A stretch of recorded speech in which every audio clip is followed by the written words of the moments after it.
ಈಗಾಗಲೇ ಗಮನಿಸ್ತಾ ಇದ್ವಿ, ಒಂದ್ ಕಡೆ ಜನಪ್ರತಿನಿಧಿ ನ್ಯಾಯಾಲಯದಲ್ಲಿ ಈಗಾಗಲೇ ವಾದವನ್ನ ಮಂಡಿಸ್ತಾ ಇದ್ದಾರೆ. ಸಿ.ವಿ. ನಾಗೇಶ್ ಅವರು ಎಚ್.ಡಿ. ರೇವಣ್ಣ ಅವರ ಪರವಾಗಿ ರೇವಣ್ಣ ವಿರುದ್ಧ ಕೇಸ್ ಹಿಂದೆ ರಾಜಕೀಯ, ಈ ಪ್ರಕರಣದಲ್ಲಿ ಒತ್ತಡ ಮತ್ತು ಒತ್ತಾಯ ಇಲ್ಲ. ರೇವಣ್ಣ ಪರ ವಕೀಲ ಸಿ.ವಿ. ನಾಗೇಶ್ ವಾದವನ್ನ ಮಂಡಿಸ್ತಾ ಇದ್ದಾರೆ. ಸಾಕಷ್ಟು ಉಲ್ಲೇಖಗಳನ್ನ ಮಾಡಿದ್ರು ಈಗಾಗಲೇ ರೇವಣ್ಣ ಪರ ವಕೀಲರಾದಂತಹ ಸಿ.ವಿ. ನಾಗೇಶ್ ಅವರು ಸುಪ್ರೀಂ ಕೋರ್ಟ್ ಹಳೆ ಕೇಸ್ಗಳನ್ನು ಕೂಡ ಈ ಸಂದರ್ಭದಲ್ಲಿ ಉಲ್ಲೇಖವನ್ನ ಮಾಡಿದ್ರು. ಈಗ ರೇವಣ್ಣ ಪರವಾಗಿ ವಾದವನ್ನ ಮಂಡಿಸ್ತಾ ಇದ್ದಾರೆ ಸಿ.ವಿ. ನಾಗೇಶ್. ಹಾಗಾದ್ರೆ ರೇವಣ್ಣ ಅವರಿಗೆ ಇವತ್ತು ಜಾಮೀನು ಸಿಗುತ್ತಾ, ಜೈಲ ಬೇಲ ಎಲ್ಲ ಚರ್ಚೆಗಳು ಕೂಡ ಕಾರಣ ಆಗ್ತಾ ಇದೆ. ರೇವಣ್ಣ ವಿರುದ್ಧ ಕೇಸ್ ಹಿಂದೆ ರಾಜಕೀಯ ಇದೆಯಾ ಅಥವಾ ಸಾಕಷ್ಟು ಅನುಮಾನಗಳು ಕೂಡ ಘಟನೆ ಕಾರಣ ಆಗ್ತಾ ಇರುವಂತದ್ದು. ಈ ಪ್ರಕರಣದಲ್ಲಿ ಒತ್ತಡ ಮತ್ತು ಒತ್ತಾಯ ಇಲ್ಲ. ರೇವಣ್ಣ ಪರ ವಕೀಲ ಸಿ.ವಿ. ನಾಗೇಶ್ ಅವರು ವಾದವನ್ನ ಮಂಡಿಸ್ತಾ ಇದ್ದಾರೆ.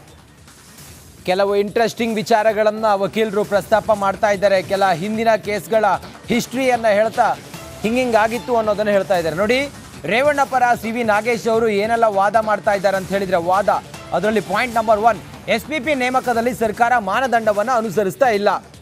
SPP ನೇಮಕದಲ್ಲಿ ಸರ್ಕಾರ ಕೆಲ ಇನ್ಸ್ಟ್ರಕ್ಷನ್ ಇದೆ, ಮಾನದಂಡವನ್ನು ಅನುಸರಿಸಬೇಕು, ಆದರೆ ಅದನ್ನು ಮಾಡಿಲ್ಲ. ಪಾಯಿಂಟ್ ನಂಬರ್ 2, ಕೇಸ್ಗೆ ಅಗತ್ಯಕ್ಕಿಂತ ಹೆಚ್ಚು ಪ್ರಾಮುಖ್ಯತೆಯನ್ನು ಇವರು ಕೊಡ್ತಾ ಇದ್ದಾರೆ. ಇದು ಕೂಡ ನಮಗೆ ಬೇಲ್ ಆಗದೆ ಇರೋದಕ್ಕೆ ಒಂದು ಕಾರಣ. ಸಂತ್ರಸ್ತೆ ಬಗ್ಗೆ SIT ಎಲ್ಲಿಯೂ ಕೂಡ ಮಾಹಿತಿಯನ್ನು ನೀಡಿಲ್ಲ. ಸಿ.ವಿ. ನಾಗೇಶ್ ಅವರ ಪ್ರಬಲವಾದಂಥ ವಾದ, ಅದರಲ್ಲಿ 4ನೇ ಪಾಯಿಂಟ್ ಹಿಂಗಿದೆ ನೋಡಿ, ಸಂತ್ರಸ್ತೆ ಎಲ್ಲಿ ಸಿಕ್ಕಿದ್ದಾಳೆ ಎಂಬ ಮಾಹಿತಿ ಕೂಡ ಕೊಟ್ಟಿಲ್ಲ ಇವರು. ಇದು ಕೂಡ ಬಹಳ ಪ್ರಮುಖವಾಗುತ್ತೆ.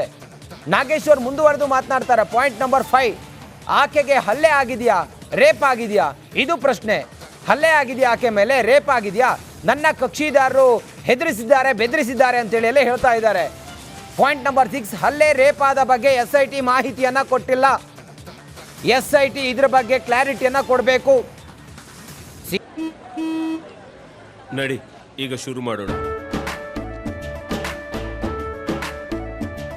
ಕೇಸರಿಯಿಂದ ಮನೋಲ್ಲಾಸ ಮನಸ್ಸು ಮತ್ತೇರಿ ಕುಣಿದಾಡಿದೆ ನೋಡು, ಮನಸ್ಸು ಮತ್ತೇರಿ ಕುಣಿದಾಡಿದೆ ನೋಡು. ಕ್ಷಣ ಕ್ಷಣವೂ ಆಚರಿಸಿ ಕೇಸರಿ ಹಬ್ಬ.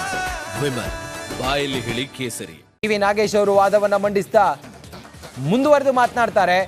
ನಮ್ಮ ಕಕ್ಷಿದಾರರು ಕಿಡ್ನ್ಯಾಪ್ ಮಾಡಿಲ್ಲ, ನಮ್ಮ ಕಕ್ಷಿದಾರರು ಊರಲ್ಲೇ ಇರಲಿಲ್ಲ, ಕಿಡ್ನ್ಯಾಪ್ ಆಯಿತು ಅಂತೇಳಿ ಸಂತ್ರಸ್ತೆ ಪರವಾದ ವಕೀಲರು ಏನು ಹೇಳ್ತಾ ಇದ್ದಾರಲ್ಲ, ಆ ಸಮಯದಲ್ಲಿ ನನ್ನ ಕಕ್ಷಿದಾರರು ಅಂದರೆ ರೇವಣ್ಣನವರು ಊರಿನಲ್ಲೇ ಇರಲಿಲ್ಲ. ನಮ್ಮ ಕಕ್ಷಿದಾರರು ಸಂತ್ರಸ್ತೆಗೆ ಬೆದರಿಕೆಯನ್ನು ಹಾಕಿಲ್ಲ, ಇವರು ಬೆದರಿಕೆ ಹಾಕಿದ್ದಾರೆ, ಕಿಡ್ನ್ಯಾಪ್ ಮಾಡಿದ್ದಾರೆ ಅಂತೇಳಿ ಎಲ್ಲ ಕಂಪ್ಲೇಂಟ್ ಕೊಟ್ಟಿದ್ದಾರೆ. ಕಕ್ಷಿದಾರರ ವಿರುದ್ಧ 364A ಸೆಕ್ಷನ್ ಹಾಕಿದ್ದು ತಪ್ಪು.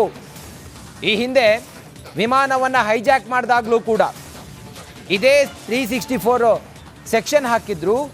ಈಗಲೂ ಕೂಡ ಈ ಪ್ರಕರಣದಲ್ಲಿ ಇದೇ ಸೆಕ್ಷನ್ ಹಾಕಿದ್ದಾರೆ. ಇದು ಹಾಕಬಾರ್ದಿತ್ತು, ತಪ್ಪು ಅಂಥೇಳಿ ರೇವಣ್ಣ ಅವರ ಪರವಾದ ವಕೀಲರು ಸಿ.ವಿ. ನಾಗೇಶ್ ಅವರು ಎಳೆಯಾಗಿ ಒಂದೊಂದೇ ಪಾಯಿಂಟನ್ನು ನ್ಯಾಯಾಧೀಶರ ಮುಂದೆ ಪ್ರಸ್ತಾಪ ಮಾಡುವ ಮೂಲಕ ನನ್ನ ಕಕ್ಷಿದಾರರಾಗಿರುವ ಎಚ್.ಡಿ. ರೇವಣ್ಣ ಅವರಿಗೆ ಬೇಲ್ ಕೊಡಬೇಕು, ಜಾಮೀನನ್ನು ನೀಡಬೇಕು ಅನ್ನುವ ವಾದವನ್ನು ಮಂಡಿಸ್ತಾ ಇದ್ದಾರೆ.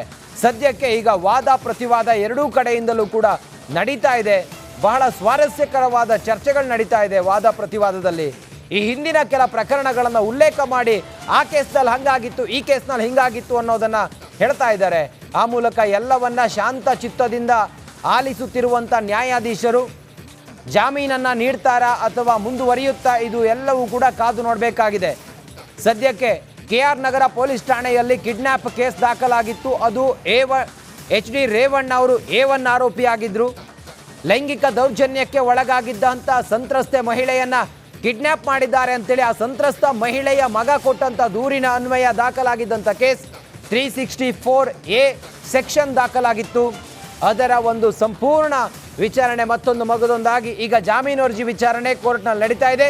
ಸಿ.ವಿ. ನಾಗೇಶ್ ಅವರು ಕೆಲ ಇಂಟ್ರೆಸ್ಟಿಂಗ್ ವಿಚಾರವನ್ನು ಪ್ರಸ್ತಾಪ ಮಾಡ್ತಾ ಇದ್ದಾರೆ.